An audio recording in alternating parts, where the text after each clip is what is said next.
কারণ মিয়ানমার হলো গিয়ে মনে করেন সবাই এখানে আসার চেষ্টা করতেছে। আর মাঝখানে আমি শখ করে বলতেছি যে তুমি তো স্যান্ডউইচ খাবা, আমার এই স্যান্ডউইচের মধ্যে ঢুকাও। এইগুলি বলে এগুলি ভয়ঙ্কর ভয়ঙ্কর সমস্ত পদক্ষেপ নিচ্ছে এই গভর্নমেন্ট। আমি দেশে একজন জনগণ, আমি কোনো পলিটিক্যাল পার্টি করি না, আমি এই সরকারকে ম্যান্ডেট দিইনি। তো আমি যদি এটা বলি তাহলে আমার মতো এরকম লোক অনেক আছে যারা কোনো পলিটিক্যাল পার্টি করে না। আমি কোনো পলিটিক্যাল পার্টি করি না। আমি পলিটিক্যাল পার্টি করে না এমন লোকের সঙ্গে বাংলাদেশে অ্যাবাভ 50%। তারা বলে না কিছু, তারা বলে না কিছু। এবং ওই লোকগুলি কিন্তু হাসিনার পতনের সময় সক্রিয় ছিল। তারা যখন সক্রিয় হয় তখন দেশে একটা ঘটনা ঘটে। আর তারা যখন সক্রিয় না হয়, পলিটিক্যাল পার্টির বিবৃতি দেয়, মিছিল করে, মিটিং করে, কাজের কাজ কিছু হয় না। বিএনপি অনেক মিছিল করছে, সরকার নামাইতে পারে নাই। সরকার নামানোর জন্য এই নন পলিটিক্যাল মানুষগুলোকে দরকার হয়েছে। এই সরকারের যুদ্ধ ঘোষণা করার কোনো ম্যান্ডেটই নেই। এবং সরকারের উচিত ছিল এই ধরনের একটা সিদ্ধান্ত দেওয়ার আগে সমস্ত পলিটিক্যাল পার্টিগুলির সঙ্গে বসা। যখন একটা স্বাভাবিক অবস্থা থাকে, যখন একটা রেগুলার গভর্নমেন্ট থাকে, তখনও যদি কোনো যুদ্ধ ঘোষণার মতো বড় ঘটনা ঘটে, এই রেগুলার গভর্নমেন্টে যে পলিটিক্যাল পার্টিটা থাকে, যে সরকার থাকে, তারাও বিরোধী দলগুলির সঙ্গে বসে আলোচনা করে। আর আমাদের এই সরকার কারো কোনো গুণলই না, কারোর সঙ্গে কোনো আলাপই করলো না, তারা ডিসিশন দিয়ে দিল মানবিক করিডোর দিবে। এটা ধরে তার কে দিচ্ছে? তারা কে দিচ্ছে এটা করার ইতিহার? এটা কি তার বাড়ির প্রত্যেক সম্পত্তি নাকি যে আমি এখানে একটা পদ দিয়ে দিলাম?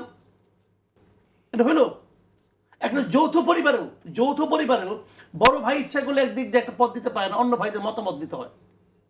আপনি যে পদটা দিচ্ছেন এটা আপনার জন্য ভয়ঙ্কর বিপদ ডেকে আনতে পারে।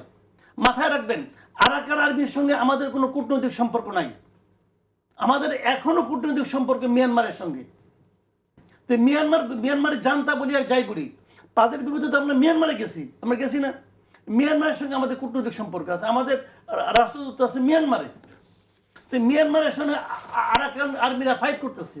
আপনি আরাকান যে জায়গাটা দখল করেছে সেই জায়গায় আপনি মানবিক সহায়তা দেবেন, জাতিসংঘ বলছে। কারণ জাতিসংঘ নিজেরা তাদের ব্যবস্থাপনায় পাঠাতে পারে না।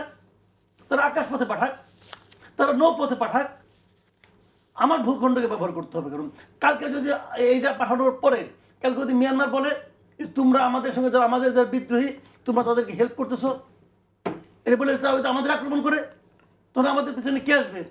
তখন তো আমরা আরেক গাজা হবো ভাই। এগুলি কার প্ল্যান? এটা আন্তর্জাতিক কার প্ল্যান? কোন গভর্নমেন্টের প্ল্যান? এটা কি আমেরিকার প্ল্যান না কার প্ল্যান? এটা বুঝতে হবে ভাই। এখানে একটা নাটক চলতেছে।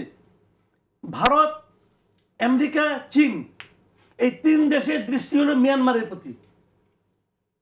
কারণ মিয়ানমার হলো গিয়ে মনে করেন সবাই এখানে আসার চেষ্টা করতেছে।